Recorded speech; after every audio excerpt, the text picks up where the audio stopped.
piscando. Eu não sei o que isso pode ser. A tela está piscando. Para mim também está piscando.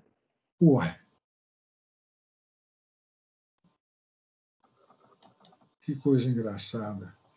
Vamos ver se começando aqui. Está piscando ainda?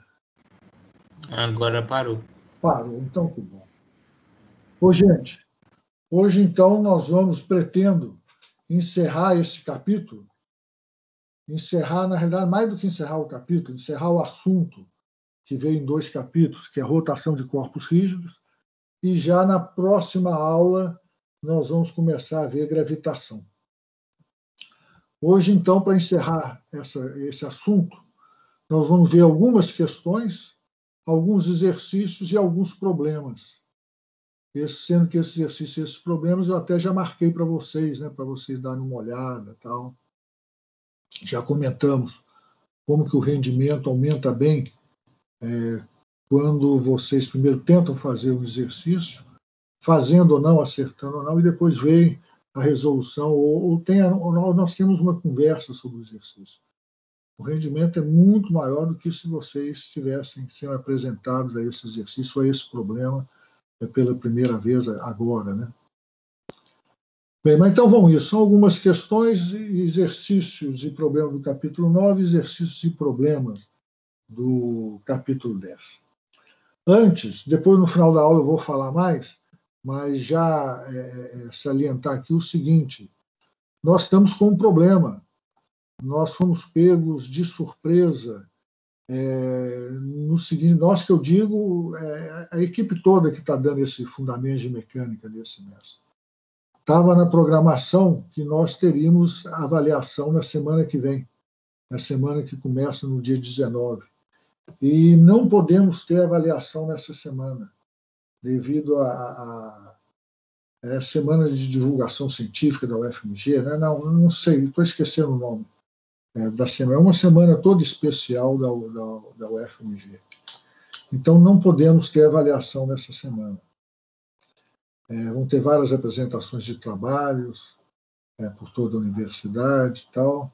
Então, não podemos ter avaliação. Aí, o que nós estamos pensando em fazer é o seguinte: na outra semana, ou seja, sem ser a próxima a outra, nós temos 3 avaliações.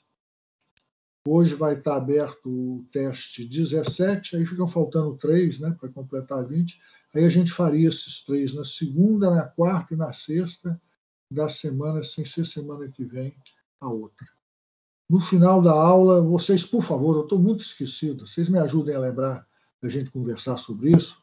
Eu acredito que no final da aula nós vamos ter mais pessoas, né? E vamos discutir se essa é a melhor opção.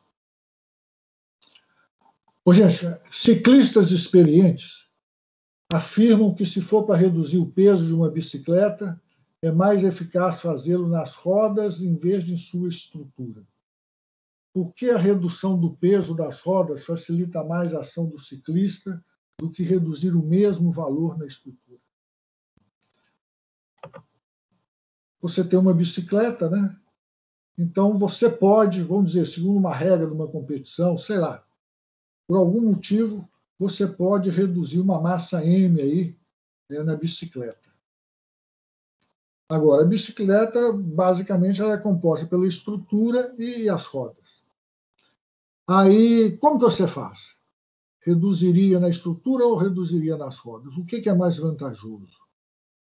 Então, está falando aí que é mais eficaz, é mais vantajoso, né, reduzir esse peso nas rodas do que na estrutura. Por que disso? Por conta do momento angular, eu acho. Porque depende... Tem a ver com o momento angular. Tem a ver com o momento angular.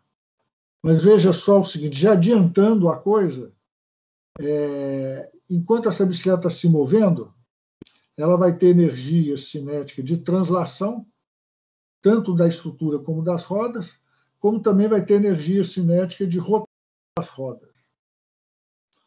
Ora, se você reduz a massa nas rodas, você vai estar agindo, reduzindo tanto a energia cinética de translação das rodas, como a energia cinética de rotação das rodas.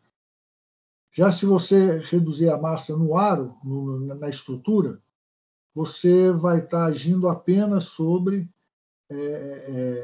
essa energia cinética de translação da estrutura. Isso vai ficar mais claro. Mas então a situação é essa, né? Vamos chamar MR a massa de cada uma das rodas em separado. Então, as rodas como um todo têm 2 MR, e ME a massa da estrutura. A bicicleta, então, está com uma velocidade de translação V. Se ela está rolando sem deslizar, ela vai estar com uma velocidade ômega, tal que V é igual a ômega R, sendo R o raio das rodas. Bem, mas a energia cinética dessa bicicleta vai ser uma energia cinética de translação, meio de massa total que multiplica velocidade ao quadrado, onde massa total, o que é? É a massa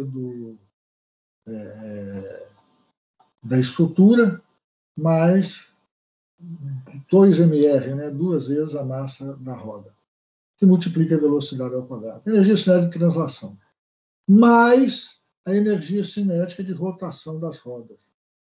Cada roda vai ter uma energia cinética de rotação meio de I da roda. Daí eu estou chamando o momento de inerência da roda em relação ao eixo de simetria dela, que multiplica ômega 2. São 2 rodas, você multiplica isso por 2. Olha, vamos fazer uma aproximação aí, uma aproximação boa, que o I da roda, o momento de inércia da roda, vai ser como se toda a massa da roda estivesse a uma mesma distância R do eixo de rotação. Ou seja, foi como se a roda ela não tivesse variação em R. Ela fosse fina, fosse extremamente fina, com um raio de R. Perfeito? Aí, então, o momento de inércia da roda seria simplesmente a massa da roda que multiplica R ao quadrado. Se vocês têm dificuldade em ver isso, ou não conseguem ver isso de início, imagine o seguinte: quando eu faço a integral de dr, ora, meu dr aqui vai ser igual a 0. Eu vou ter o meu momento de inércia com toda a massa dele a uma mesma distância R. Então, toda a massa a uma mesma distância R, o I vai ser MdR. Vai ser a massa da roda que multiplica o raio da roda ao quadrado. Como se fosse, né, um aro bem fino. Aí, então, nós podemos reescrever a energia cinética como aqui a parte de translação não mudou, e na parte de rotação eu substituí, então, o I da roda por MR, que multiplica R2. 2 cortou com o meio. Mas já falei para vocês, né? Se a roda está rolando sem deslizar, então a velocidade V é igual a ômega R. Vejam vocês, este ponto da roda em contato com o chão, ela está rolando sem deslizar, está parado. A roda gira com uma velocidade ômega. Então, o que nós podemos dizer? Que a velocidade desse ponto aqui, um ponto qualquer sobre o eixo da roda, vai ser dado por ômega, que multiplica R, que é justamente a velocidade da bicicleta V. V igual a ômega R. R, então, raio da roda. Então, substituindo aqui no ômega 2, essa expressão nossa já simplifica bem, né? Aqui o termo da energia cinética de translação e aqui o termo da energia cinética de rotação. Se ela reduz apenas a massa da roda, multiplica V ao quadrado. Ou seja, podemos escrever a energia cinética como aproximadamente, esse aproximadamente, gente, é principalmente por causa do I que eu estou considerando, o I aqui da roda, né? mas, como já comentamos, é uma boa aproximação. Aproximadamente meio de massa da estrutura, mais 4 vezes massa de uma roda, ou seja, 2 vezes a massa das 2 rodas, que multiplica V ao quadrado.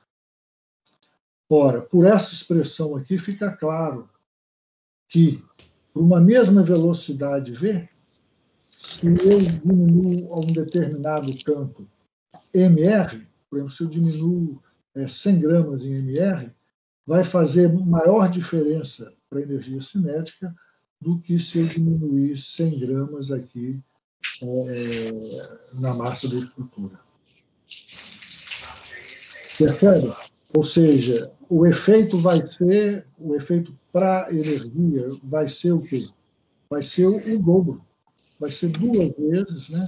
Lembrando que aqui MR é a massa de uma roda apenas, né? Então vai ser 2 vezes o efeito e eu diminuir a massa. Deu para entender? Ficou claro isso aí? E no fundo, é aquilo que nós falamos no início, né? A roda, ela está não apenas transladando, como também está girando. Então, uma diferença na massa vai implicar uma diferença tanto na energia cinética de translação como na energia cinética de rotação. Já a estrutura está apenas transladando. A mudança na massa vai implicar uma mudança, uma redução, né?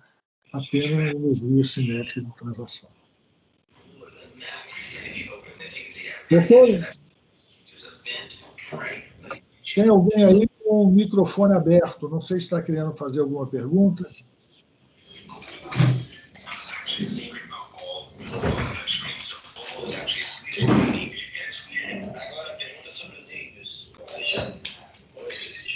Oi.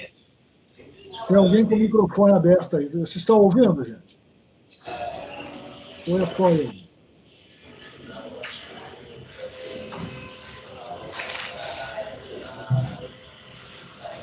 Uma outra questão. Vocês já notaram quando um carro freia, depois ele fica nítido, quando ele freia violentamente, né? Tal. A parte da frente dele abaixa? Mesma coisa quando um carro ou uma moto arranca rapidamente. Já notaram como a parte da frente do carro, a parte da frente da moto levanta? O pessoal gosta até de brincar, né? Empinar a roda, dar aquela aceleração forte, empinar a motocicleta, daquela aceleração forte, a parte da frente levanta. Por quê? A questão trata basicamente disso.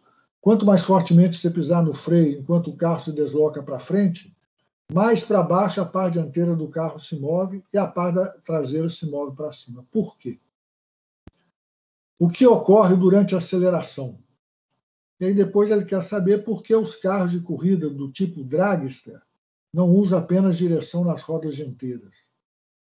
São aqueles carros de arrancada em 100 metros, qual que chega primeiro. Então, são carros que andam em linha reta apenas, praticamente em linha reta, e tem uma aceleração violentíssima, né? A direção deles não é apenas nas rodas dianteiras, é também nas rodas traseiras. Por que disso? Então, vamos primeiro entender isso. Por que quando um carro freia violentamente, depois por que quando um carro acelera fortemente, né, violentamente, quando ele acelera, a frente dele levanta, quando ele freia, a frente dele abaixa. Então está aí um carro com uma determinada velocidade V, e vamos supor que o cara, de repente, pisou no freio. Aí, sobre as rodas, nós vamos ter forças de atrito, né, F. O carro, então, vai ter uma desaceleração devido a essas forças F. Vamos imaginar o centro de massa do sistema ali do carro, mais ou menos naquele ponto. O ponto de aplicação da força de atrito sobre as rodas dianteiras está em relação ao centro de massa, em relação ao que vai ser a nossa origem, o ponto O, dado por um vetor D1. Mesma coisa, o ponto de aplicação da força de atrito sobre as rodas traseiras vai estar em relação ao centro de massa, dado por um vetor D2. Ô, gente, vocês concordam que o torque vai estar entrando aí no plano da tela? Torque é R VEC F, não é isso? Vetor R e vetor F. Vetor D1 e vetor F. Como que vai estar esse torque? Ora, imagine aqui, para facilitar, coloquem a origem, a mesma origem para os dois vetores. Então, coloca a origem para o vetor D1 aqui, a partir do R. Imagine, D1, vocês vão girar segundo o menor ângulo é esse aqui. Né? D1, vocês vão girar segundo o menor ângulo na direção do F. Vocês vão estar fazendo um giro aqui do D1 no sentido horário. Aí coloca os dedos indicadores para mostrar esse sentido do giro. O dedão vai estar entrando aí na folha, no plano da folha, no plano da tela, que é o sentido torque. Isso aí, se vocês fizerem tanto o D1 VEC F, produto vetorial D1 por F, como fizerem o produto vetorial D2 por F. A mesma coisa. Consequentemente, ora, o torque está entrando, o que vocês podem falar? Esse carro que antes não tinha momento angular, a estrutura dele, né? As rodas tinham, mas a estrutura dele não tinha momento angular, vai ganhar o momento angular na mesma direção e no mesmo sentido do torque. Ou seja, vai ganhar o momento angular na horizontal, né? Entrando aí no plano da tela. Ora, isso quer dizer que daqui a pouquinho esse carro, a estrutura do carro, vai estar com o momento angular na horizontal entrando aí no plano da tela. Consequentemente, ele vai estar girando com uma velocidade ômega, tal que o vetor ômega também esteja perpendicular ao plano da tela, entrando no plano da tela. Ou seja, o ômega esteja sendo dado, o giro do carro esteja sendo dado, como o que eu salientei aqui na tela. Ou seja, na freada, o carro vai girar, a estrutura do carro vai girar, na nossa visão aqui, no sentido horário. A parte da frente abaixa e a parte de trás levanta. Agora, e na arrancada? Supor aí um carro com tração dianteira. Na arrancada, vejam vocês, o torque já vai estar saindo do plano da tela. Concordam comigo? O torque já vai estar saindo do plano da tela. Ou seja, o D está aqui, quando você faz o giro D sobre o F, você vai ter o torque saindo do plano da tela. Regra da mão direita, entre o D e o F. Consequentemente, o DL saindo do plano da tela. Ou seja, inicialmente, antes da freada, a estrutura não estava girando, não tinha momento angular. Daqui a pouquinho ela vai ter um momento angular na mesma direção, no mesmo sentido do DL, ou seja, mesma direção, no mesmo sentido do torque. Ou seja, saindo aí do plano da tela. Ou seja, o carro vai estar com um giro no sentido, a estrutura do carro vai estar com um giro no sentido anti-horário. Ou seja, a parte da frente levanta e a parte de trás abaixa. Professor, você pode explicar a regra da mão direita de novo? Posso. Aqui, deixa eu fazer o seguinte. Deixa eu pegar aqui a caneta. Vamos supor que você tem dois vetores. O vetor A, e vou colocar aqui o vetor B. Ok? Não vou escrever, não. A e B. Primeira coisa, você vê que esses dois vetores, eles determinam um plano? Dois vetores no espaço determinam um plano naquele espaço. Concorda com isso? Sim. Existe um único plano que contém esses dois vetores. Então, olha aqui. Você quer achar o vetor C, que vai ser o produto A VEC B. Vou escrever aqui A. Difícil escrever com isso. B e C. Então, você tem que C é igual ao produto de A. Você usa esse sinal aqui, né, para falar no produto vetorial, A, VEC B. Então, este produto aqui, o C vai ser um vetor, assim como o A é um vetor e o B é um vetor. Vai ser um vetor cuja direção é perpendicular ao plano determinado por A e por B. Beleza? A direção perpendicular ao plano. E o sentido? Aí no sentido entra a regra da mão direita. Como que é essa regra da mão direita? Olha, imagine que você gire o vetor A até o vetor B. Tá legal? Ou seja, imagine que o vetor A vai mudando a orientação espacial dele, mas sempre nesse plano formado por A e B, formado por eles dois, até chegar no vetor B. Isso aí de acordo com o menor ângulo. Não seria de acordo com esse ângulo aqui, não. Tá? Seria de acordo com este ângulo aqui, ó, o menor ângulo. Perfeito? Então, aí você pega, com a sua mão direita, pega os seus dedos indicadores aqui, né, e simula esse movimento do A até o B, com esses dedos indicadores. O seu dedão vai estar indicando o sentido do vetor C. Regra da mão direita. Está entendido? Oi? Mais ou menos. Nesse exemplo do carro aqui, eu não consegui aplicar. Não conseguiu aplicar no carro? Olha aqui, então vamos ver aqui na arrancada. Para facilitar, vamos colocar o vetor D aqui.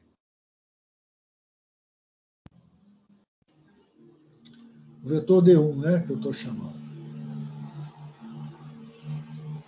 Eu posso colocar os dois vetores aqui com a mesma origem, não estou modificando nada, concorda? Um vetor é aquela história, um vetor não é uma setinha. Um vetor é uma coleção de infinitas setinhas, todas elas de mesmo tamanho, mesma direção e mesmo sentido. Tá legal? Então, esses dois vetores, o vetor D1 e o vetor F, eles estão determinando um plano, que seria um plano vertical. Tudo bem isso? Um plano vertical? Tudo. Olha aqui. O menor ângulo entre eles dois é este ângulo aqui. Ó. Perfeito? Aí, então, eu vou imaginar um giro do vetor D até ele encontrar com o vetor F, até ele ter a mesma direção do vetor F. Vai ser um giro aqui assim, ó.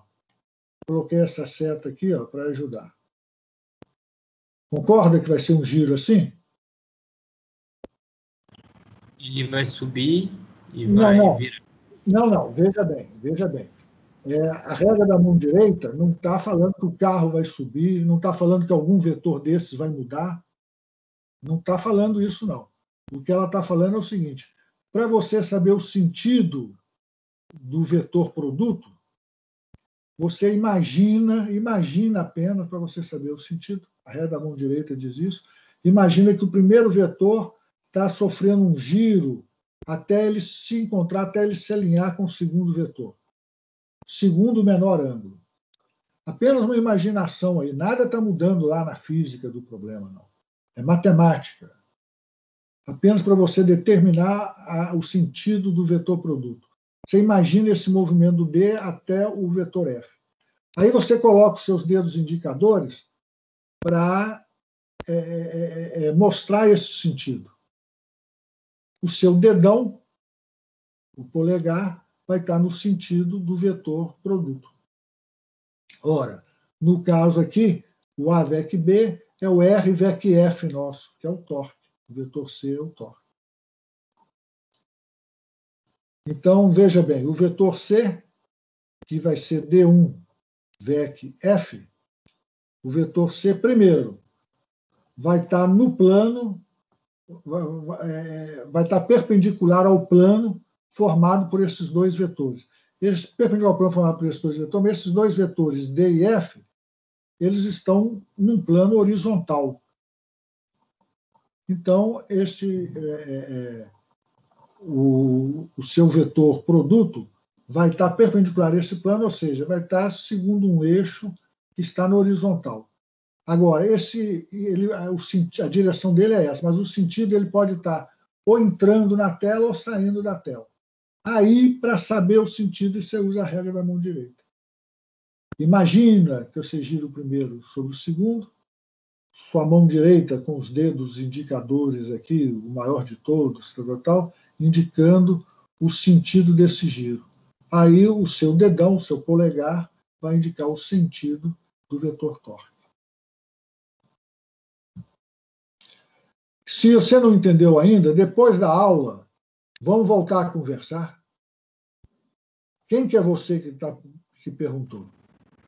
É o Davi. O Davi. Se você não entendeu ainda, depois da aula, vamos conversar. Você tem um tempinho depois da aula, não tem? Tem. Aí eu tento mostrar na imagem aqui, mostrar canetas, como eu normalmente faço em sala de aula. Mostrar com canetas como que é isso, talvez a coisa funcione melhor. Beleza. Okay? Uma outra questão. Quando uma acrobata anda sobre uma corda esticada, ela carrega uma barra. Já viram isso? Nós, naturalmente, a gente vai andar sobre um muro, por exemplo. Não sei se vocês, crianças, já fizeram isso. Naturalmente, o que a gente faz? A gente abre os braços. Isso dá mais equilíbrio a gente. Quando uma acrobata está andando sobre aquele fiozinho, mais do que abrir os braços, vai dar equilíbrio a ela se ela tem uma barra. Uma barra, quanto maior a barra, melhor. Aí, quando uma acrobata anda sobre uma corda esticada, ela carrega uma barra. Mantém a barra quase horizontalmente, ela vai cair horizontalmente, de repente ela dá um girozinho para cá, outro girozinho para lá na barra, tal. Frequentemente dá pequenos giros na barra em torno de um eixo paralelo à corda. Estão entendendo isso que o problema está falando? A acrobata está lá e ela está mexendo com a corda em torno de um eixo paralelo à corda. Ela faz isso para que seja mais fácil se equilibrar caso tome para um lado ou para o outro. Explique como isso funciona. Então está a acrobata aí. Esse GIF aí muito bonitinho, né? Mas não vai nos ajudar muito, não. Se a acrobata começa a cair, girar num certo sentido, ela gira a barra no mesmo sentido que ela estava caindo. Ora, se ela gira a barra no mesmo sentido que estava caindo, a barra vai reagir girando a acrobata no sentido contrário, então diminuindo essa rotação dela. Veja aí vocês, a acrobata, vamos supor que por algum motivo, algum desequilíbrio aí, a acrobata ela ganha um momento angular que eu estou chamando aí de LAI. LA de acrobata e inicial. Ela ganha esse momento angular.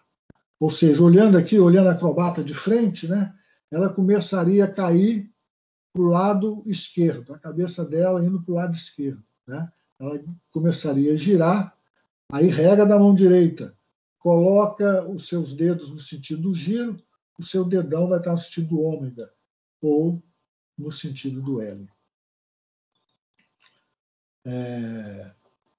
Então, ela começou a girar nesse sentido, aí o que ela faz? Ela dá um torque ali na barra, fornecendo à barra um momento angular na mesma direção e no mesmo sentido do momento angular que ela adquiriu por desequilíbrio. Ora, mas se ela dá na barra esse momento angular, a barra vai reagir com ela como? Dando um momento angular no sentido contrário. Perceber a coisa como que é? Meio sutil, né, esse problema, mas não é um problema difícil. Essas forças internas dela, da acrobata para a barra, consequentemente, reação da barra para a acrobata, essas forças internas não alteram o momento angular total do sistema. Ela começou a cair para um lado porque certamente ela deixou que o centro de massa dela não estivesse exatamente sobre o fio ali, sobre a corda. Aí, então, as duas forças, força da corda sobre ela e força-peso dela, não mais teriam torque nulo. Passariam a ter um torque diferente de zero, que estavam dando para ela esse momento angular. Aí ela lá deu para a barra um momento angular igual, mesma direção, mesmo sentido. Aí, então, ela pôde se reequilibrar. Então, como eu estava falando, né, o momento angular total do sistema não vai ser alterado por essas forças internas. Se você dá um momento angular num determinado sentido, para a barra vai te dar um momento angular no sentido oposto. Ok? Aqui, Davi, entra uma outra regra da mão direita, né? Não mais aquela regra do produto entre dois vetores, produto externo de dois vetores, mas a regra que nós tínhamos visto que o momento angular L tem a mesma direção, o mesmo sentido do que o momento angular ômega, do que o vetor ômega. O vetor momento angular L tem a mesma direção e sentido do vetor ômega. E o vetor ômega, consequentemente, vai estar ao longo do eixo de rotação com o sentido dado pela regra da mão direita. Coloca o dedo indicador, o maior de todos, no mesmo sentido do giro do corpo, então o seu dedão vai indicar o sentido do vetor ômega. Podemos ir para frente? Sem quebrar a casca do ovo, um cozinheiro experiente pode distinguir um ovo natural de outro que já tenha sido cozido na água, fazendo os dois rolarem sobre um plano inclinado. Se você fizer a experiência, tome cuidado para segurar os ovos na base do plano. Como isso é possível, o que ele espera concluir? Não sei se vocês sacam isso, mas vocês têm dois ovos lá na temperatura ambiente e um deles está cozido e o outro está cru. Como que vocês vão saber qual que está cozido e qual que está cru? Uma forma de você saber isso é você colocando os dois ovos para rolar para um plano inclinado.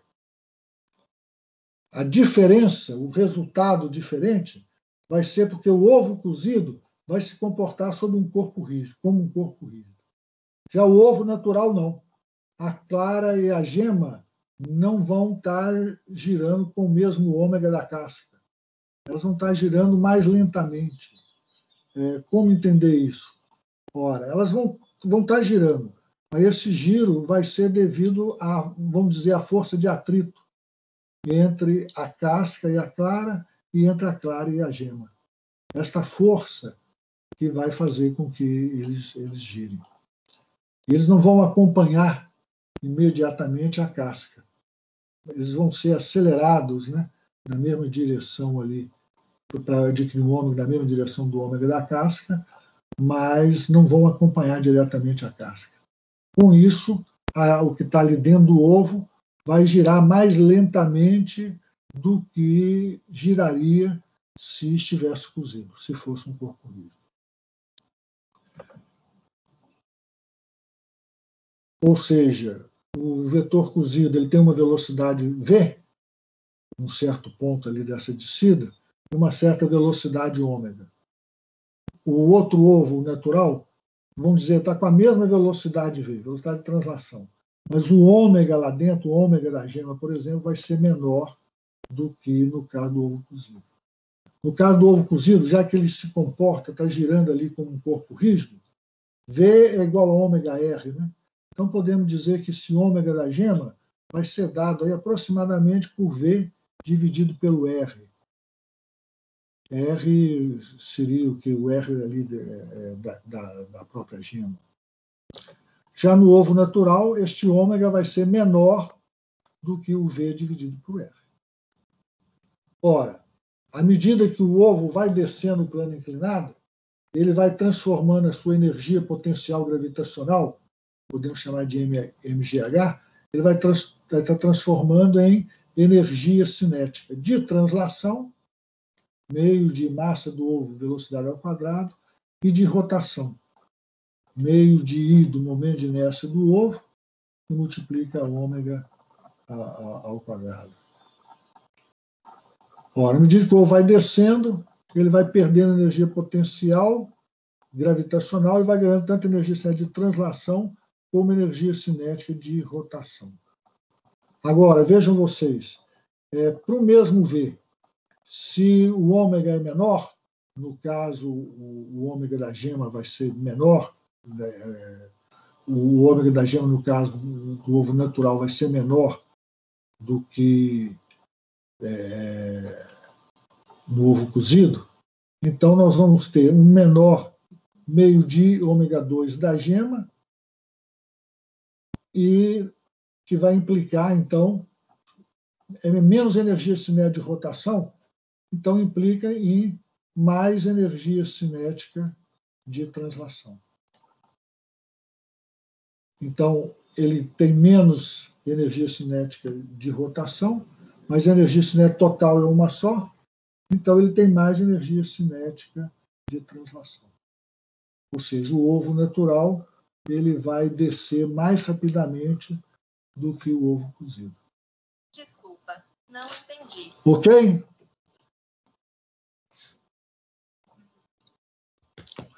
Podemos ir para frente? Uma questão para a gente passar rapidinho por ela. Às vezes dá confusão. O trabalho realizado por uma força é o produto da força pela distância. Beleza. O torque em função de uma força é o produto também da força pela distância. Beleza. Isso significa que o torque e o trabalho são equivalentes? Não, tem nada a ver. Né? Trabalho é força vezes distância. Essa distância, esse D aí, é a distância que o corpo vai percorrendo no seu movimento. Já o torque é distância vec força, ou seja, corresponde ao R, aí corresponde ao vetor que vai da origem até o ponto de aplicação da força. O módulo do R aí é um módulo da distância entre a origem que você considerou e o ponto de aplicação da força. São dois R's completamente diferentes, percebem isso? Consequentemente, as duas coisas são completamente diferentes. Trabalho e torque, completamente diferentes. Não apenas pelo fato, né, de trabalho ser um escalar e o torque ser um vetor, mas as definições deles são diferentes devido ao fato de D, que aparece em um, é completamente diferente do R, que aparece no outro. Isso aqui é distância percorrida. Isso aqui é vetor posição. Posição do ponto de aplicação da força em relação à origem. Duas massas idênticas presas à polia com atrito desprezível por dois fios bem leves, dois fios bem leves enrolados na borda das polias, são libertadas do repouso.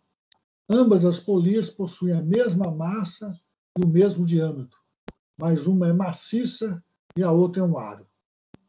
À medida que as massas caem, em qual dos casos a tensão no fio é maior? Ou ela é a mesma? Justifique sua resposta. Então, duas polias de mesma massa, mesmo diâmetro, mesmo R, você enrola um fio nela, em uma polia, enrola o outro fio em outra polia e coloca pesos idênticos na extremidade de cada um desses fios e solta. Qual deles vai adquirir maior velocidade? Basicamente seria essa a pergunta. Então, vamos imaginar aí uma polia com esse peso de massa M, né, um corpo de massa M preso aí num fio que está enrolado ali na polia. A polia tem um raio R. E vamos considerar um momento de inércia aí em relação ali ao eixo de rotação dela, em relação ao eixo de simetria. Aí você solta essa polia, depois dela, vamos fazer uma análise aí do problema depois que esse corpo de massa M descer a uma altura que eu estou chamando de Hzão. Justamente ali, esse Hzão pode ser justamente até a mesma altura da massa do chão. E justamente ali no ponto inferior ali deste H, eu coloco o meu nível de energia potencial igual a 0. Assim sendo, vejam vocês, inicialmente, o sistema não tem energia cinética, ele está parado, né? O corpo de massa está parado, a polia não está girando. Ele vai ter apenas energia potencial gravitacional, mgh. Nos finalmente, quando o corpo chegar lá embaixo, ele vai ter energia cinética. Tanto energia cinética de translação deste corpo, como energia cinética de rotação da polia. Ou seja, a energia final do sistema não tem energia potencial mais, né? Ele está no nível 0 aqui. A energia final do sistema vai ser energia cinética desse corpo de massa M, mais energia cinética da polia de raio R. Energia cinética de translação do corpo de massa M, energia cinética de rotação da polia de raio R. Também aí, neste caso, nós temos que V igual a ômega R. O φ, como ele diz aí, né, ele não diz, né, mas dá para entender que o φ não está deslizando ali na superfície da polia. Então, um ponto qualquer do φ que está enrolado na polia vai ter uma velocidade V dada por ômega R. Ou seja, todo o φ, consequentemente, o corpo de massa M vão ter essa mesma velocidade V dada por ômega R. Aí, então, substituindo esse V igual a ômega R, ou seja, ômega é V sobre R, neste termo da energia cinética de rotação da polia, nós obtemos que energia inicial, energia mecânica inicial, mgh, é igual a energia cinética de translação do corpo de massa M, mais energia cinética de rotação da polia, escrita agora em termos da velocidade V. Daí nós podemos tirar que V ao quadrado vai ser dado por 2GH, que multiplica 2GH sobre M mais I sobre R2. Aqui eu tirei o V aqui, ó, tá? Coloquei o V para fora. Bem, fiz uma aritmética aí simples. 2GH, V2 vai ser 2GH dividido por ou sobre M mais I R2. Ora, gente, vejam vocês, se R cresce, ou melhor, se I cresce, R é sempre o mesmo das duas polias, né? Se I cresce, ou seja, para o maior I, isso quer dizer o quê? Isso quer dizer menor velocidade V. Concordam? Para o maior I, nós vamos ter esse denominador aqui maior. Consequentemente, 2GH dividido por esse denominador maior vai dar um V2 menor. Perfeito? Maior I quer dizer menor V. Ora, menor V, isso quer dizer menor aceleração A. Quanto menor a aceleração, menor a velocidade que o corpo vai adquirindo ponto a ponto, né? H depois de H. Ora, imagine aí o corpo descendo, forças que agem sobre ele. O peso é uma constante, né? Sempre mg, e a tensão T, que também vai ser uma constante. Ora, menor A quer dizer maior tensão. Concordam comigo? Quanto menor for a aceleração, quer dizer que maior vai ser a tensão, ou seja, mg menos T vai ser menor. Se nós tivéssemos T igual a 0, nós teríamos aceleração igual a G. E nós vamos diminuindo a aceleração, imagina a aceleração diminuindo, nós vamos imaginando o T aumentando. Então, ele pergunta aqui, né? À medida que as massas caem, em qual dos casos a tensão do fio é maior? Na polia aro, em que toda a massa está na borda dela, ou na polia tipo disco, em que a massa está uniformemente distribuída desde o centro até o disco. Ora, a polia disco, nós já vimos que o momento de inércia dela em relação ao eixo de simetria, foi um dos momentos de inércia que nós calculamos aí, é meio de mr ao quadrado. E pelo que nós já comentamos hoje, e em aula passada também, para um aro, o momento de inércia vai ser mr2. Ou seja, o I do aro é maior do que o I da polia. Isso quer dizer o quê? Isso quer dizer que o T, a tensão da corda que estava enrolada no aro, vai ser maior do que na corda que estava enrolada no disco. Estou falando polia, né? No disco. Ok? Bola para frente?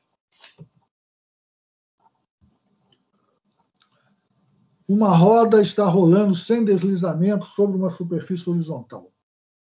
Daí também é para passar rápido. Em um sistema de referência inercial no qual a superfície está em repouso, existe algum ponto sobre a roda que possua uma velocidade puramente vertical? Existe algum ponto sobre a roda que possua velocidade com uma componente horizontal com sentido oposto ao da velocidade do centro de massa? Caso a roda deslize durante o giro, suas respostas se modificam. Então, vamos supor uma roda que esteja, inicialmente, vamos supor só movimento de translação. O que a gente teria? Todos os pontos ali da roda teriam uma mesma velocidade. Lembram? Foi até a definição nossa, né? Movimento de translação. Todos os pontos dos corpos, daquele corpo, num determinado instante, têm o mesmo vetor velocidade. Agora, imagine a roda aí só girando.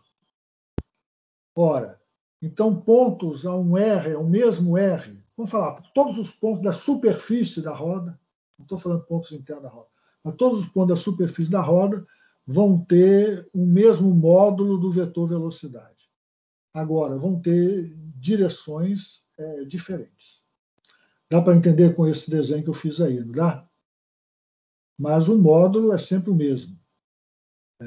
V que vai ser dado por ômega R, imaginando que a roda está... aí supor a roda só girando. Agora, supor as duas situações ao mesmo tempo. Translação mais rotação. Sendo que a roda não está deslizando, ou seja, aquele ponto da roda lá com o chão, ele não está deslizando em relação ao chão, neste movimento, nós teríamos o vetor velocidade de cada ponto mais ou menos como neste diagrama aí.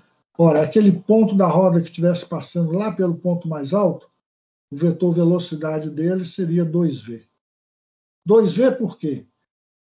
V devido à translação, mais V devido à rotação. Esse ponto cá embaixo, esse ponto em contato com o chão, a velocidade dele só podia ser zero, né? Só podia ser zero, ele não está deslizando. E realmente, olha como que a coisa tem lógica. É zero, porque ele vai ser V para a direita devido à translação, mais V para a esquerda devido à rotação. Então, ele é igual a zero. Olha, um vetor qualquer, em qualquer ponto aí, vai ser o quê? A soma do vetor V, se o corpo tivesse apenas transladando, mais a soma do vetor V, se o corpo tivesse apenas girando, apenas rodando. Então, por exemplo, neste ponto aqui, o vetor velocidade seria mais ou menos como dado aqui nesse desenho, dado nesse gráfico. Aí ele pergunta, existe algum ponto sobre a roda que possua uma velocidade puramente vertical? Não, né? Não. Sempre um ponto da roda vai ter uma componente horizontal dada por V. Para o vetor estar inteiramente na vertical, seria necessário que essa componente horizontal fosse igual a zero. Ora, o corpo não estaria transladando. Depois, existe algum ponto sobre a roda que possui velocidade com um componente horizontal no sentido oposto ao da velocidade do centro de massa? Não. A componente horizontal deste vetor, ela pode ser qualquer coisa que vai de zero, justamente para este ponto aqui, né, até 2v, sempre apontando para a direita. Zero seria o caso dos dois vetores, o V devido à translação, mais o V devido à rotação, se anularem.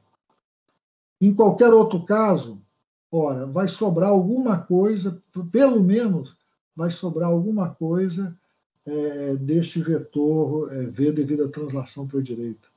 Ou seja, o vetor resultante sempre, obrigatoriamente, vai ter uma componente horizontal para a direita.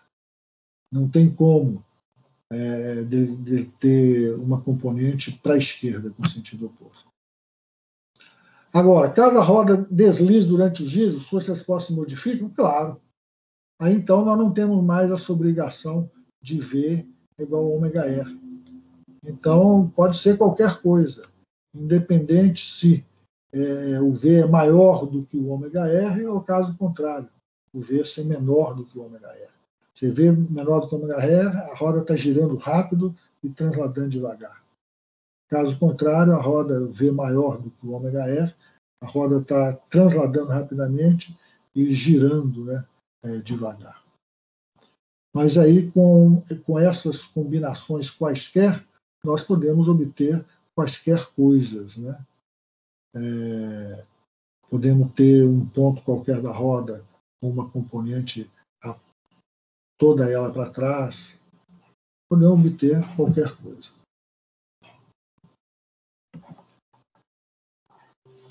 Um aro, um cilindro maciço uniforme, uma casca esférica e uma esfera maciça e uniforme são libertados do repouso no topo de um plano inclinado. Qual é a ordem de chegada desses itens na parte inferior da inclinação? Importa se as massas e os raios dos objetos são os mesmos? Explica. Então, ele pegou um aro, um cilindro maciço e uniforme, uma casca esférica e uma esfera maciça e uniforme e colocou ali para descer de um plano inclinado. Ô, gente, ele colocou um corpo aí de seção reta circular, raio R e momento de inércia, que eu vou chamar, momento de inércia em relação ao eixo de simetria, que eu vou chamar de K, K é uma constante aí, que multiplica mr ao quadrado. Se for o cilindro, por exemplo, nós já vimos aqui, né, o cilindro ou um disco, o K vai ser igual a meio. Se o momento de inércia do cilindro ou do disco em relação ao eixo de simetria é meio de mr2. Se for um aro, né, ou um anel de raio R e tal, de massa M, o K vai ser igual a 1. Então, eu estou colocando aqui, supondo um corpo de seção reta circular, raio R, e o momento de inércia genérico dado por um K genérico multiplica mr ao quadrado. Estou supondo aqui que ele está a uma altura H de um determinado nível aí, que eu vou chamar de U igual a 0. Então, ora, muito parecido com o que nós já fizemos aí. A energia cinética, a energia mecânica inicial desse corpo vai ser apenas energia potencial gravitacional, mgh. O H, na realidade, aqui ficou mal colocado, né? O H teria que ser em relação ao 100 de massa.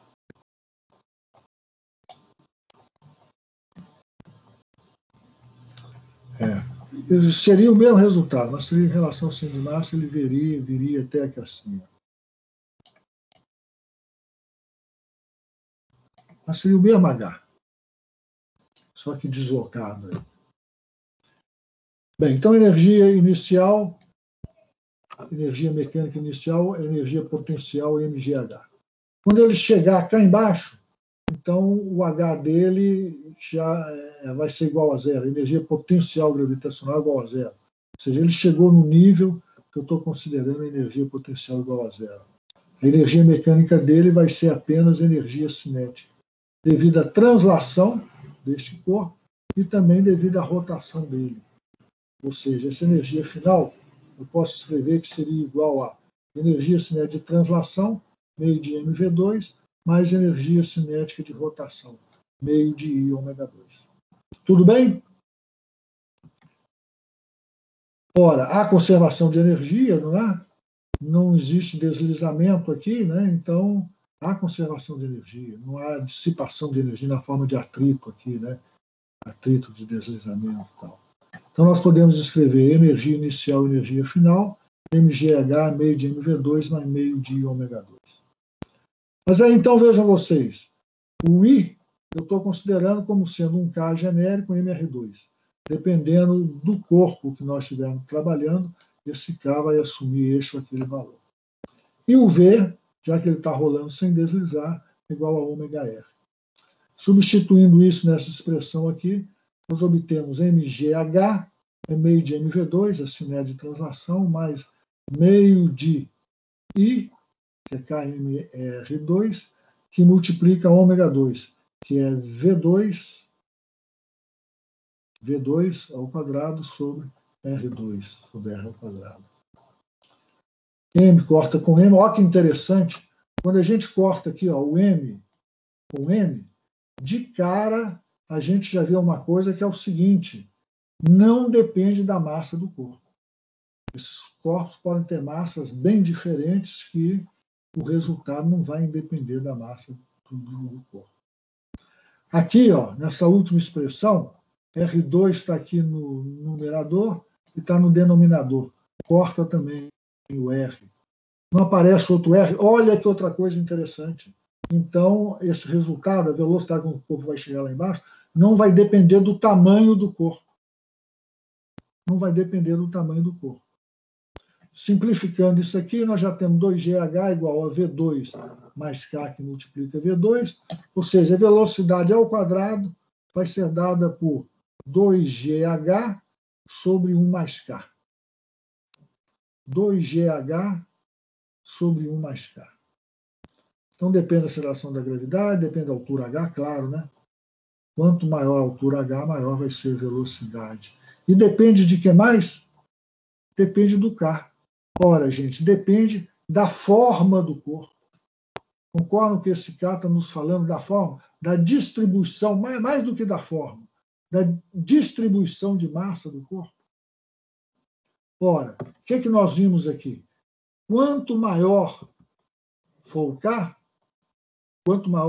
maior vai ser o denominador, menor vai ser a velocidade. Quanto maior o K, menor a velocidade. Concordam comigo? Aí, então, ora, o aro, o K é igual a 1. Cilindro, K é igual a meio. Casca esférica, K é igual a 2/3. Esfera maciça, K é igual a 2/5. Se eu soltar esses corpos aqui, qual que vai gastar menos tempo para chegar lá embaixo? Vai ser qual mesmo vai gastar menos tempo? Vai ser o que tiver o menor K. O menor K qual que é? Esfera maciça? O aro? Não, o aro é que tem o maior K de todos. O menor K vai ser o quê? 2/5. Vai ser a esfera maciça. É que vai chegar lá embaixo primeiro. Tudo bem? Vamos para os exercícios e problemas? São 6 do capítulo 9 e 6 do capítulo 10. Esse primeiro simplérrimo, né? A roda de uma bicicleta possui velocidade angular tanto lá, dada em radianos por segundo, e vem duas perguntas. A, se sua aceleração angular é constante, igual a tanto a aceleração angular dela, qual é a sua velocidade angular para um determinado instante t? E B, qual foi o deslocamento angular da roda entre o t igual a 0 e o t igual a um intervalo lá, 2,50 segundos. Aí a roda que tem liberdade para girar em torno deste eixo, né, que está no horizontal, do eixo de simetria dela. Pô, gente, é um problema de cinemática da rotação em que nós vamos usar aquelas equações básicas, né, da cinemática. Aquelas equações, como nós já vimos aqui, têm um paralelo rígido com as equações da cinemática da translação. V é igual a V0 mais AT. Consequentemente, o ômega é igual a ômega 0 mais alfa t. Isso é decorrendo do fato que nós fizemos definições idênticas para o ômega, para o alfa, idênticas que fizemos para o V, o A. Então, temos equações idênticas.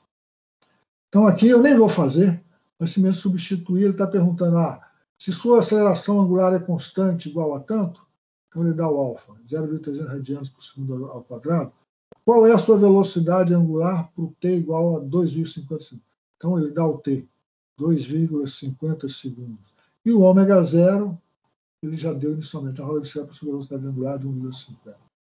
Só colocar aí, multiplicar o alfa pelo t, somar com o ômega zero, temos o resultado.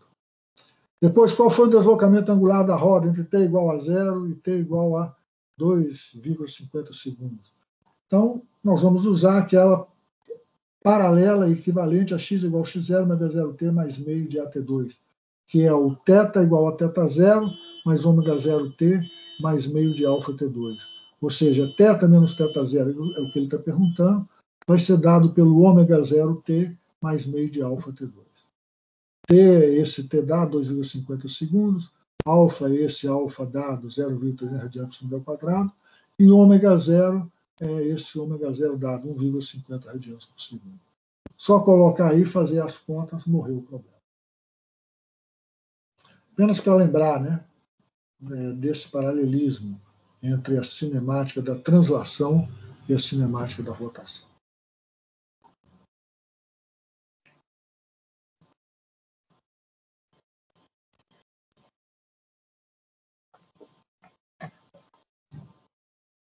Questão 20. Em um charmoso hotel do século XIX, um elevador antigo está conectado a um contrapeso por um cabo que passa por um disco giratório de raio R de diâmetro. O elevador sobe e desce ao se girar o disco, e o cabo não desliza pela roda do disco, mas gira com ele. Então, aqui estaria o elevador, aqui estaria o disco, uma corda que passa por esse disco, e do outro lado tem um contrapeso. A quantas RPM, a quantas rotação por minuto deve o disco girar para que o elevador suba a 25 centímetros por segundo? Esse exercício aí, dentre outras coisas, ele vai nos fazer trabalhar com a conversão de velocidade angular dada em RPM para a velocidade angular dada por radiano por segundo. Então, vamos lá. V igual a R ômega. Então, a velocidade do elevador vai estar relacionada com a velocidade angular do disco por V igual a R ômega. R é o raio do disco. Substituindo os valores dados aí, V, ele está perguntando quanta rotação por minuto deve girar para que o elevador suba 25 centímetros por segundo. Então, V, 25 centímetros por segundo. O raio do elevador do disco lá é dado. O diâmetro, né? 2,50. Eu errei aqui. Aqui eu tinha que dividir por 2. Concordam? Aqui eu teria que colocar 1,25. Concordam, gente? 2,50 é o diâmetro. Eu coloquei, entendi aqui na hora, tal como se fosse o raio. Coloquei o raio aqui. Mas eu vou simplesmente usar essa expressão. V é igual a ômega R. Ou seja, obtenho um determinado valor do ômega. Então, o ômega aqui que eu vou obter vai ser 0,20, né? Radianos por segundo. Perfeito? 0,20 radianos por segundo. Uma rotação por minuto, o que é? Uma rotação corresponde a 2π radianos. Um minuto corresponde a 60 segundos. Então, uma rotação por minuto é 2π radiano por 60 segundos. Ou seja, uma rotação, 1 radiano por segundo, por sua vez, é 60 por 2π RPM. 60 é o quê? Um minuto tem 60 segundos e uma rotação tem 2π radianos. o que dá 9,55 rotação por minuto. Substituindo aqui no que nós achamos, eu vou ter aqui 192, né? 1,92. Aí tem que refazer as contas. Eu cometi esse errinho aqui que vai se perpetuar lá para frente. Depois, item B. Para colocar o elevador em movimento, ele deve estar acelerado 1/8 de G. G é a aceleração da gravidade. Qual deve ser a aceleração angular do disco em radianos por segundo? Então, a aceleração tangencial é dado por R alfa. Então, substituindo aí os valores, aqui, ó, o R eu continuei colocando como diâmetro. Substituindo os valores aqui, eu tenho aceleração tangencial, 1/8 de G, né? 9,8 dividido por 8, no sistema MKS, vai ser o R 1,25 multiplica alfa. Aí eu obtenho o valor do alfa, 0,98 radianos por segundo. Fazendo a correção lá do que eu tinha errado. Obtenho o alfa em radianos por segundo, que é o que ele pede, né? Qual deve ser a aceleração angular em radianos por segundo? E C. A qual ângulo em radianos em graus o disco girou após levantar o elevador 3,1 tantos metros entre dois andares. Então aí eu vou usar S igual a θr. O mesmo tanto que o elevador andou vai corresponder ao comprimento do arco aqui L. Que eu estou chamando de S. Então eu vou ter que S é igual a θr. Mesma coisa, o R aqui está errado. Né? Mesma coisa, S, 3,25, que ele dá aí, né? Pode levantar o elevador 3,25 metros entre dois andares. Então, eu obtenho o valor do θ, que eu tinha obtido 1,30 radianos, mas, na realidade, vai ser o dobro, né? 1,60 radianos. Aí eu posso fazer uma regrinha de 3. Obtive a resposta em radianos. Mas 2π radianos é igual a 360 graus. Então eu obtenho o θ, que dá 74 graus e meio. Chato eu não ter prestado atenção aqui, né? Se fossem vocês no exercício, perderia o exercício. Erro bobo. Podendo ir para frente? Questão 40. Questão não, problema 40, 940. Um disco uniforme de raio R é cortado ao meio, de modo que uma das metades possui massa M. Qual é o momento de inércia dessa metade em relação a um eixo perpendicular ao seu plano e que passa pelo ponto A? Está aí o disco, o ponto A é esse ponto aí central, onde eu coloquei aí, ele vai ter momento de inércia I1 em relação ao eixo perpendicular ao plano desse meio disco, né? Aí que passa por aquele ponto lá. Ora, vamos considerar dois discos aí, duas lâminas, né? Semicircular, dois semidiscos. Os dois de mesma massa M, mesmo raio R. Ô, gente, vocês concordam que o momento de inércia I1 desse semidisco azul em relação àquele ponto A, aquele ponto ali, né, que eu especifiquei, vai ser igual a I2? Vocês concordam?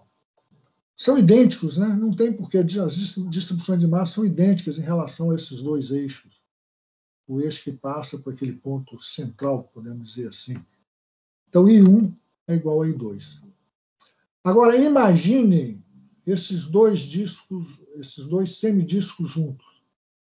Eles vão, na realidade, estar formando um disco de massa 2m. Antes eu tinha os momentos de inércia I1 e I2 de cada uma desses semidiscos. Agora, eu vou ter o momento de inércia I desse disco total. Ora, o I, nós já vimos aqui, o I de um disco em relação ao eixo de simetria do disco, né, que é perpendicular ao plano do disco, vai ser meio da massa do disco que multiplica o raio ao quadrado. Mas, no caso aqui, a massa do disco é o que é? 2m. Então, este I vai ser meio de 2m, que multiplica R2. Tranquilo isso, né? Ora, mas o I vai ser igual a I1 mais I2. Se um corpo é dividido em duas partes, o momento de inércia do corpo como um todo em relação a um determinado eixo vai ser a soma do momento de inércia de cada uma das partes em relação àquele mesmo eixo. I1 é igual a I2. Mas já vimos I é igual a I1 mais I2. Mas já vimos que I1 é igual a I2, então nós podemos dizer que I1, que é igual a I2, vai ser igual a meio de I. Meio de I vai ser dado por meio de MR2. MR2. Lembrando que a massa do disco como um todo é 2M. Ou seja, a mesma expressão para o momento de inércia de um disco como um todo. Agora, vejam vocês, não poderia ser de uma forma diferente, porque em relação a este eixo aqui, a massa está toda distribuída de uma mesma forma. Ou seja, tem uma mesma simetria em relação a este eixo. O momento de inércia de cada uma das partes vai ser metade do momento de inércia das duas partes juntas. Mas como das duas partes juntas tem uma massa 2m, então a expressão para o momento de inércia de cada uma das partes, meio de mr ao quadrado. Depois ele vem, qual seria o momento de inércia de 1/4 de disco com massa m raio r em relação ao eixo perpendicular ao seu plano e que passa pelo ponto B? Então, vamos supor aí um disco que, na realidade, seja a junção de 4 quartos de disco. O azul, o amarelo, o rosa e o verde. Todos eles ali têm um raio R. A massa total ali, nós vamos chamar de 4M, ou seja, a massa de cada quarto, nós vamos chamar de M. Então, nós vamos ter o quê? O I total do disco total é metade da massa total vezes R ao quadrado. Então, é meio de 4M R ao quadrado. Agora, o I vai ser a soma do I referente a cada uma dessas partes. O momento de inércia do corpo como um todo é igual a soma do momento de inércia de cada uma das partes do corpo em relação àquele mesmo eixo. I é igual a I1 mais I2 mais I3 mais I4. E, por simetria, nós podemos ver que I1 é igual a I2 é igual a I3 é igual a I4. Não muda, né, a distribuição de massa em relação àquele eixo de uma parte ou de outra. É a mesma distribuição de massa. Aí, então, nós obtemos também aí o I para cada uma dessas partes como sendo meio de M R ao quadrado. Entendido? Se está entendido mesmo, me respondam. Qual o momento de inércia de um pedaço de pizza em relação a um eixo que passa ali pela ponta do pedaço que está perpendicular ao seu plano? Em relação a este eixo aqui. Ó. Passa pela ponta do pedaço e é perpendicular aqui ao plano da pizza. Esse pedaço de pizza tem raio R e massa M. Vai ser o mesmo. Vai ser o mesmo. Ou seja, independente de qual seja esse ângulo central aqui, o momento de inércia vai ser sempre dado por meio da massa do pedaço que multiplica o raio aqui ao quadrado. Então, está entendido isso, né? 41.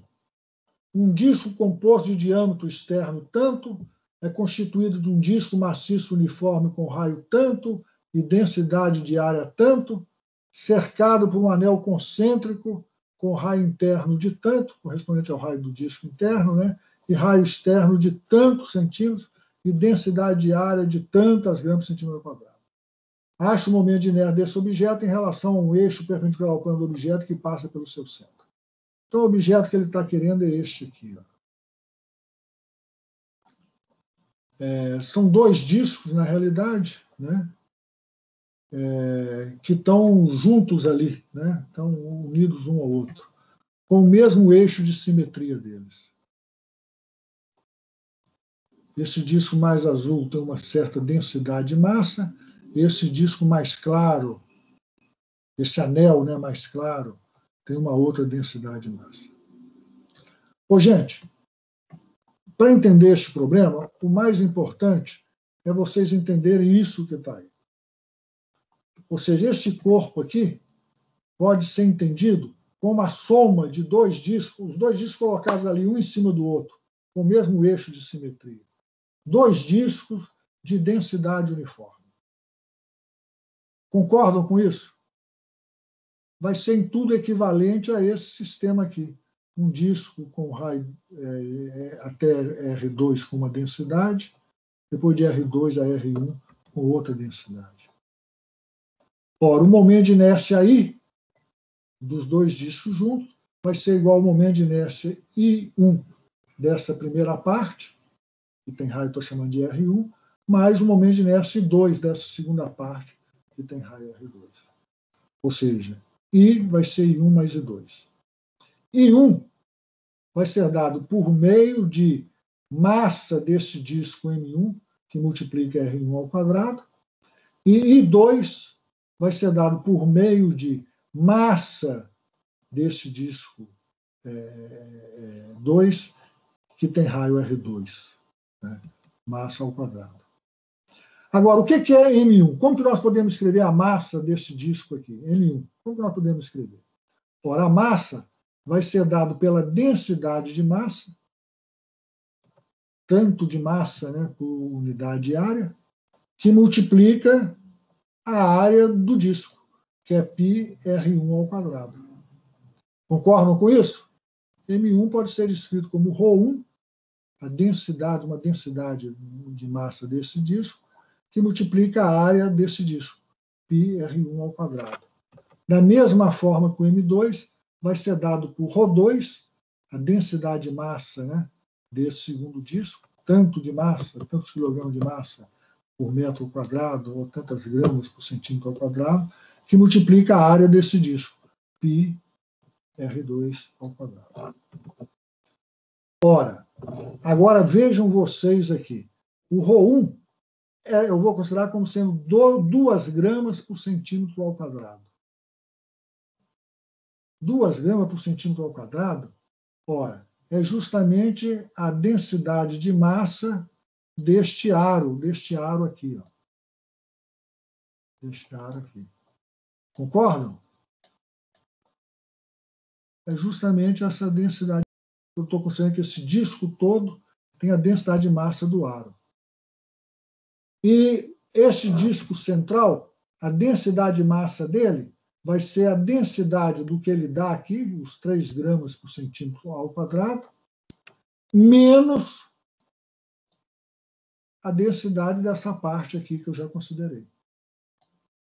Perceberam o que eu fiz aqui, gente? Seria em tudo como se eu pegasse um disco de raio R1, com uma densidade de 2 gramas por centímetro quadrado, e no centro dele eu chapasse ali, soldasse ali, um outro disco de raio R2 com uma densidade de massa de 1 grama por centímetro ao quadrado. Então, nessa região interna R2, a densidade de massa total vai ser o quê? Vai ser 1 grama por centímetro ao quadrado devido a esse disco que eu estou considerando, mais 2 gramas devido a esse outro disco que eu estou considerando. Perceberam? Simplesmente isso. Aí lembrando, né, que 1 grama por centímetro ao quadrado corresponde a 10 kg por metro ao quadrado. A gente colocar tudo no sistema internacional, senão nós temos que trabalhar. Aí ele dá esses dados, R1, 0,70 metros, R2, 0,50 metros, aí é raio mesmo, né, não é diâmetro. Não. Substituindo isso tudo nas expressões, eu vou obter I igual a 8,52 kg por metro quadrado. Perfeito? I é igual a I1 mais I2, I1 tem este valor, substituindo a massa, substituindo a densidade, mesma coisa aqui, I2 tem esse valor, substituindo a massa, substituindo a densidade. Eu obtenho I igual a 8,52 kg por metro ao quadrado. E fazendo também essa conversão aqui, de grama por centímetro ao quadrado para quilograma por metro ao quadrado. Alguma dúvida?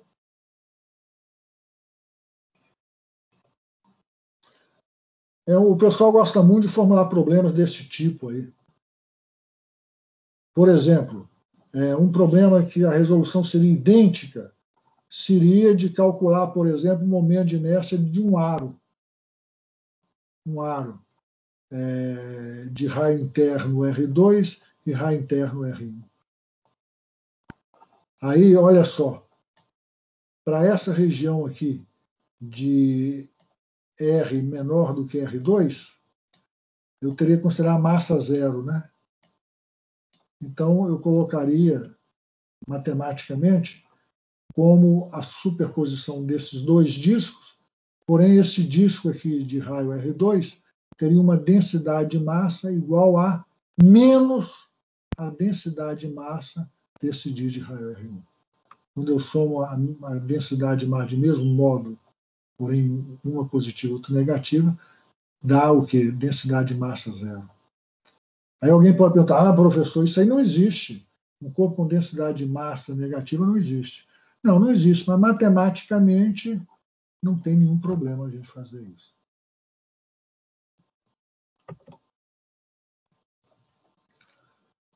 Dois discos metálicos, um com raio R1, um com raio R1 e massa M1, e outro com raio R2 e massa M2. São soldados juntos e montados em um eixo sem atrito, passando pelo centro comum. Qual é o momento de inércia dos dois discos? Depois, um fio fino é enrolado na periferia do disco menor e um bloco de massa Mzinho é suspenso pela extremidade livre do fio. Se o bloco é libertado do repouso a uma distância de tantos metros acima do solo, qual é a sua velocidade no momento em que atinge o solo? Depois, C, fazer a mesma coisa, repito o cálculo do item B, mas dessa vez supondo que o fio está enrolado não no disco de raio R1, mas ele está enrolado no disco de raio R2. Aqui está, né?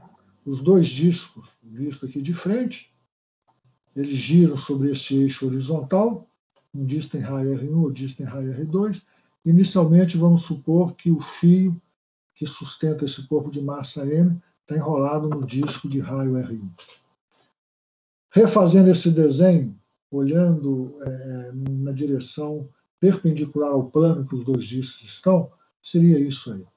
Disco de raio R1, disco de raio R2, o momento de inércia dos dois discos, podemos dizer que vai ser igual à soma do momento de inércia de cada uma dessas partes dele.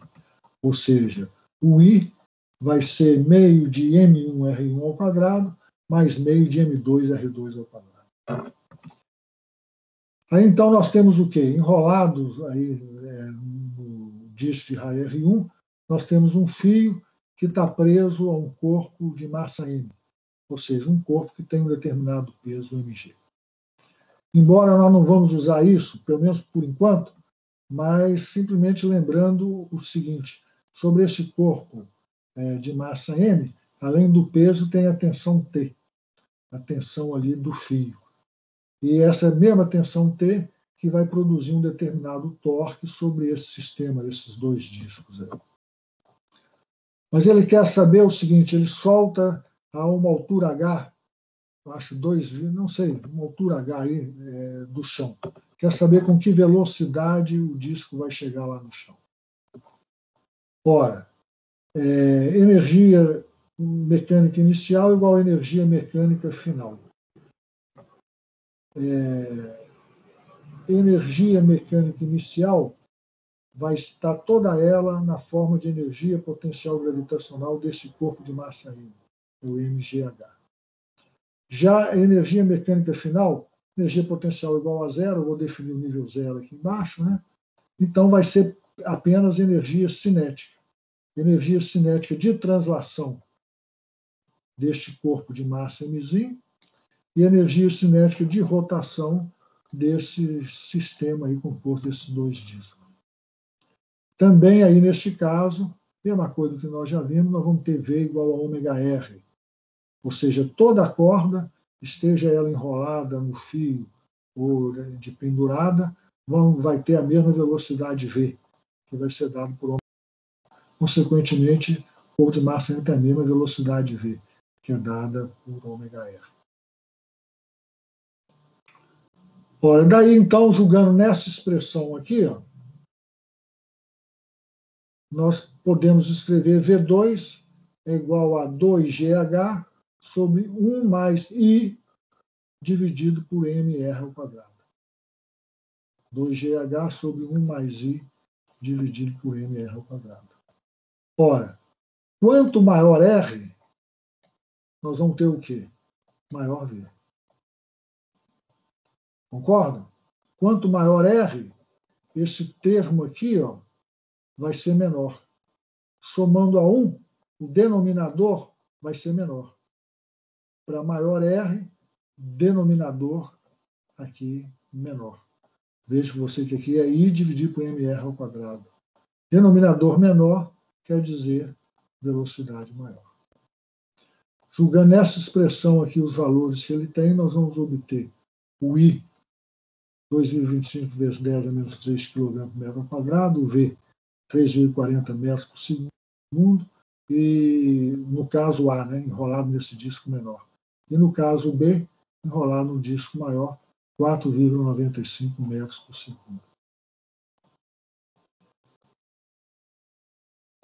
Vejam vocês, pensando aqui em termos do T, né, o torque vai ser maior quanto maior for o raio R, né, o raio de aplicação do torque.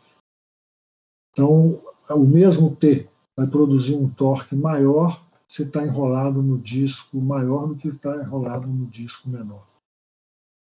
Mas isso, gente, é interessante vocês verem, tem um equivalente aí forte com a translação, que seria esse que eu esquematizei aí.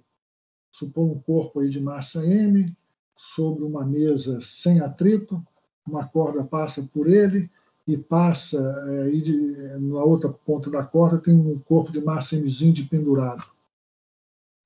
Vocês concordam comigo que quanto menor for a inércia desta parte aqui, ó, quanto menor for a inércia, maior vai ser a velocidade deste corpo? Ó, mas a inércia de translação aqui, o que é? A massa. Então, quanto menor a massa, maior a velocidade que esse corpo vai adquirir. Então, mesma coisa aqui. Quanto menor a inércia, maior vai ser a velocidade que ele vai adquirir. Mesma coisa, concorda? A diferença que vai ter aqui, uma vez que a inércia dos dois corpos é a mesma, né? E 1 mais I2. A diferença vai estar no ponto de aplicação da força, que vai gerar um torque maior ou menor. Aqui, a força que vai ser puxada é sempre mg. O efeito de translação é um só. Mas aqui o efeito de rotação depende do ponto de aplicação da força. Depende do R, né? A distância U de rotação. Podemos ir para frente?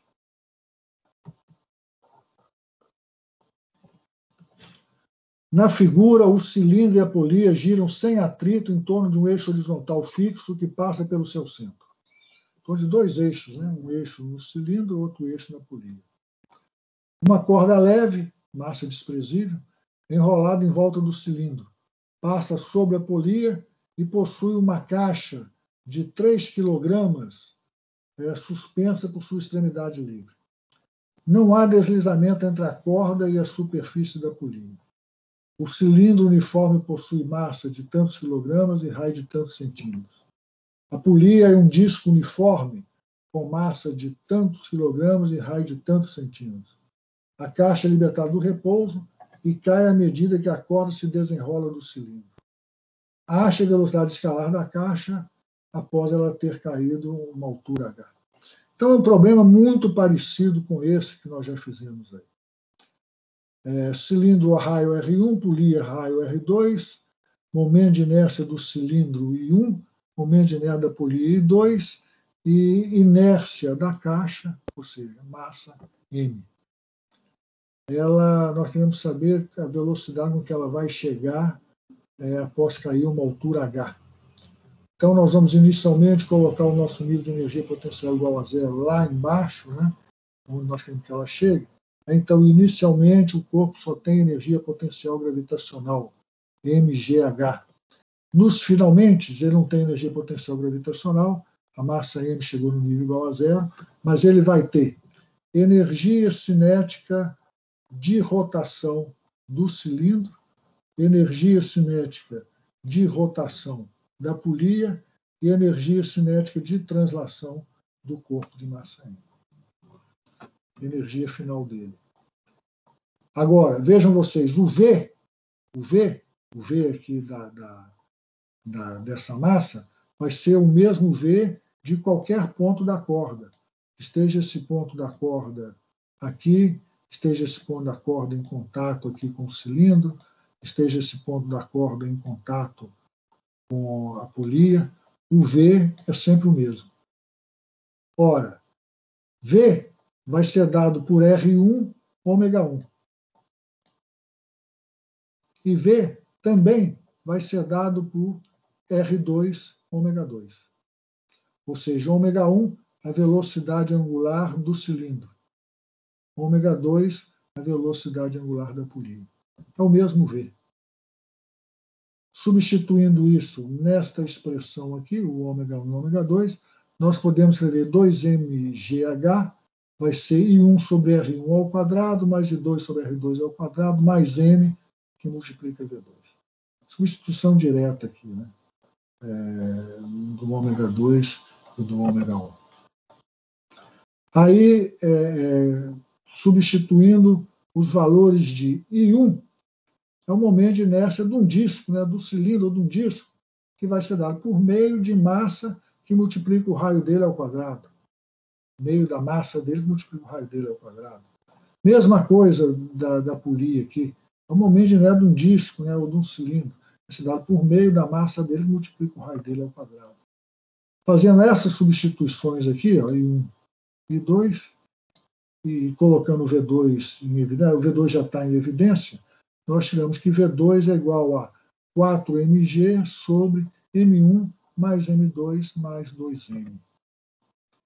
Substituindo os valores dados aqui, valores de M, M1 e M2, G e H, nós obtemos V igual a 3,7 metros por segundo. Com isso aí, nós encerramos os exercícios do capítulo 9. Quantas horas são? Já está perto da hora do horário de encerrar a aula, né? Mas então vamos deixar os exercícios do capítulo 10 para a próxima aula. E na próxima aula, então, vamos ver o exercício do capítulo 10 e eu já vou começar a falar de gravitação. Ok? Professor, o teste de hoje é sobre qual capítulo? O teste de hoje é o 17, né? Isso. É sobre momento angular. Obrigado. Sobre momento angular. Aqui, deixa eu tirar aqui o...